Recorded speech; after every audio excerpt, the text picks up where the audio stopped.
Assalamualaikum warahmatullahi wabarakatuh. Kembali saya doakan semoga seluruh pemirsa selalu mendapat keberkahan hidup.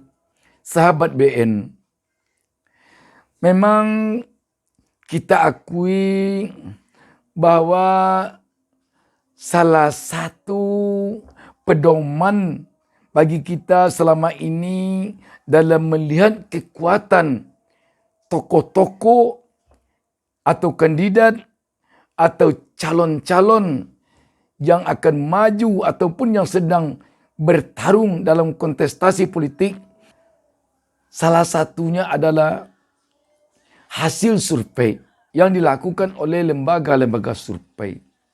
Tetapi yang jadi persoalan sekarang ini, bagaimana netralitas dari lembaga-lembaga survei kita ini.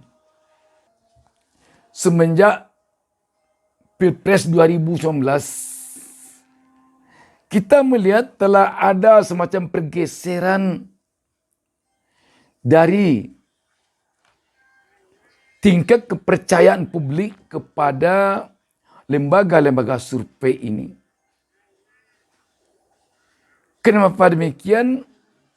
Sebab khusus semenjak Pilpres 2019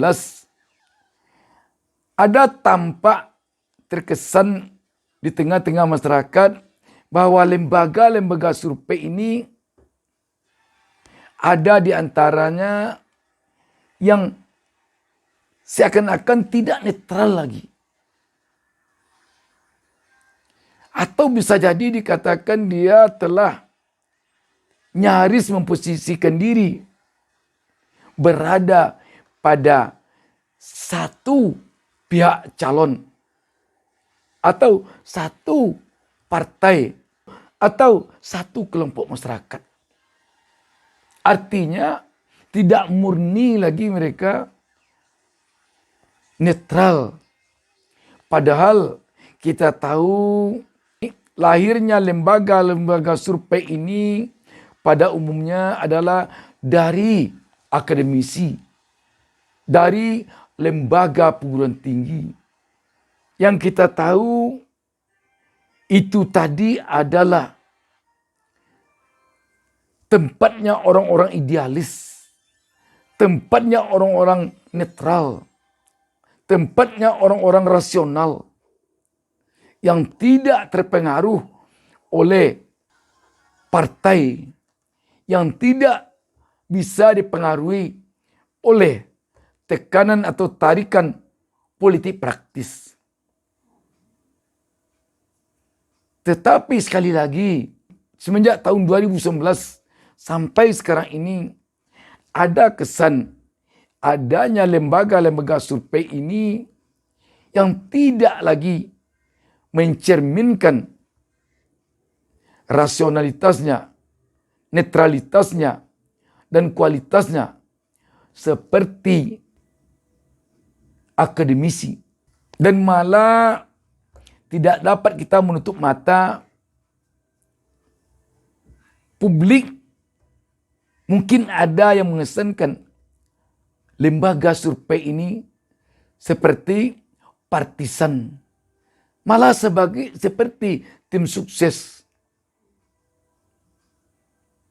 di mana dia menjadikan hasil surveinya untuk mempengaruhi suara publik, untuk membuat opini.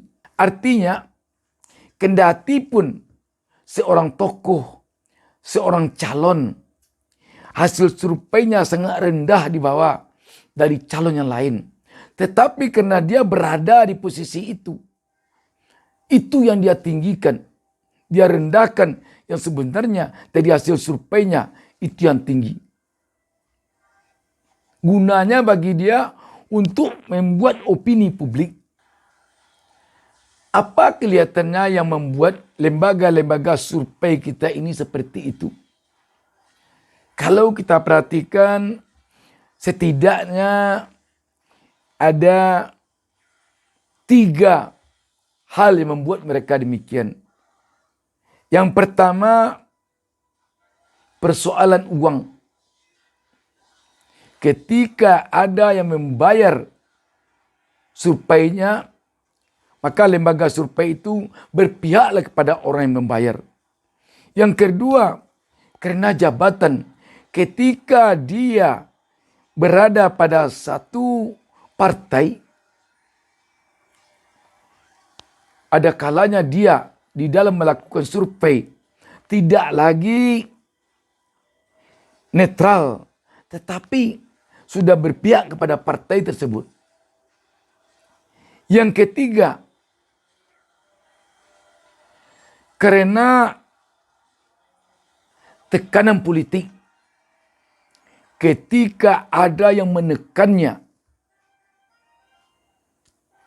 agar dia meninggikan suara kelompok ini, partai ini, calon ini, dan merendahkan suara partai ini, kelompok ini, calon ini, dia tidak mampu bertahan untuk tidak melakukan itu. Akibat itu apa yang terjadi saat ini? Terkesan akhir-akhir ini rakyat atau publik tidak begitu lagi mempercayai hasil survei. Dan telah terjadi degradasi kepercayaan kepada hasil survei.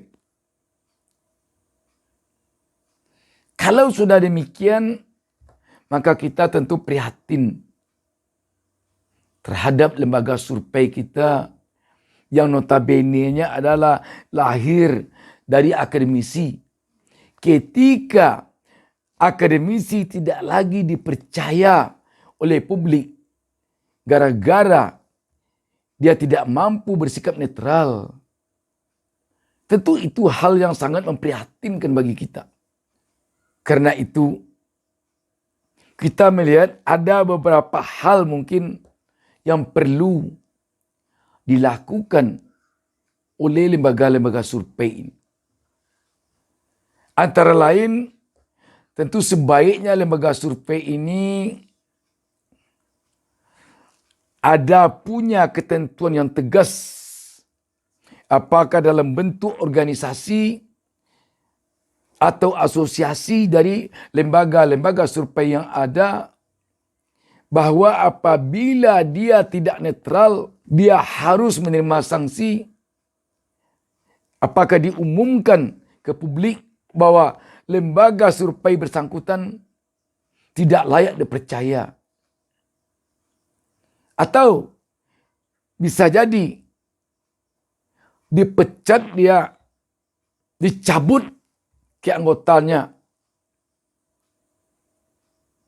Sebab kalau tidak demikian, bagi lembaga-lembaga survei yang saat ini masih netral, bagi lembaga-lembaga survei yang saat ini masih benar-benar dia membawa semangat dan jiwa akademisi, terbawa rendong oleh lembaga-lembaga survei yang tidak netral itu. Ibaratkan sekarang ini susu sebelanga rusak oleh nila setitik. Lembaga-lembaga survei yang masih baik sekarang ini, bagi masyarakat banyak tidak tertutup kemungkinan bahwa itu sudah dipukul rata, bahwa lembaga-lembaga survei ini tidak layak lagi dipercaya karena tidak netral.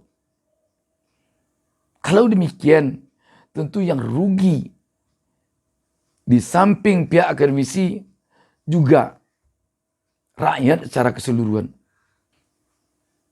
Jadi alangkah baiknya ada sanksi dari asosiasi, dari organisasi lembaga survei ini, agar dia bisa malu di tengah masyarakat karena dia tidak netral, karena dia tidak objektif di dalam melakukan survei. Kalau dia akan berpihak kepada salah satu partai, kalau dia akan berpihak kepada salah satu golongan, kepada salah seorang atau salah satu pasangan calon, lebih baik dia tidak mempergunakan lembaga survei. Pergunakan saja diri pribadinya. Agar teman-teman lain yang masih memegang teguh prinsip netralitas, objektivitas, dan realistis di dalam melakukan survei tidak tergerus oleh sikap-sikap pemilik-pemilik lembaga survei atau tukang-tukang survei yang seperti ini. Demikian, wassalamualaikum warahmatullahi wabarakatuh. Jangan lupa subscribe. Jangan lupa subscribe.